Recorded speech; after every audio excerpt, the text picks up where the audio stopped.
পুজো মানেই হচ্ছে সুন্দর কিছু কালেকশন। আর সেই সুন্দর কিছু কালেকশনের মধ্যে লবঙ্গ ফুলের প্রথম কালেকশন কিন্তু পুজোর এটাই ছিল। এটাই তোমাদের সঙ্গে আমি ফটোতে শেয়ার করেছিলাম। আর এটা কিন্তু একটা হাঁসুলির মধ্যে রয়েছে, তার সাথে রয়েছে মঙ্গল ঘট আর কাঠগোলাপ কুড়ি। ঠিক আছে, এটা কিন্তু লং শর্ট সবভাবেই পরতে পারবে। টার্সেল অনেক বড় দেওয়া রয়েছে, এরকম টাইপের টার্সেল দেওয়া রয়েছে। এর সাথে থাকছে এরকম কাঠগোলাপ ইয়ারিং। তোমরা চাইলে ব্যাঙ্গেলস, ফিঙ্গারিং সব কিছুই কাস্টমাইজ করাতে পারো। চলো তোমাদের এটা পরে দেখাই আমি। আজকাল সবাই এই টার্সেলটা সামনে দিয়ে পছন্দ করে পরতে, আমি দেখাচ্ছি তোমাদের। আর তোমরা চাইলে ব্যাকেও রাখতে পারো।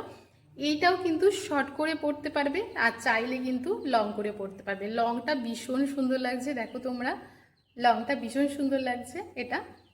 যদি তোমরা এই পিসটা বুক করতে চাও তাহলে অবশ্যই লবঙ্গ ফুলের সঙ্গে যোগাযোগ করো। ফোকাস করছে না ভালো, তাও আমি তোমাদের দেখাচ্ছি, আর ফটোও শেয়ার করে দেবো। এই কালেকশানটা কেমন লাগলো অবশ্যই জানিও। চাইলে এর সঙ্গে নোজপিন, ফিঙ্গারিং, ইয়ারিং সব কিছু কাস্টমাইজ হয়ে যাবে। আর এখন অবধি কাস্টমাইজ আমি অর্ডার নিচ্ছি, এটা চাইলে অন্য কালার কাস্টমাইজ হয়ে যাবে। কিন্তু বিশেষ করে এই কালারটা ভীষণ ভালো লাগছে, একদম লালে সাদায় মঙ্গল ঘট দিয়ে ভীষণ ভালোবেসে কিন্তু এই পিসটা আমি বানিয়েছি। কেমন লাগলো তোমরা জানিও। দেখা হবে লবঙ্গ ফুলের আরও সুন্দর সুন্দর কালেকশন নিয়ে।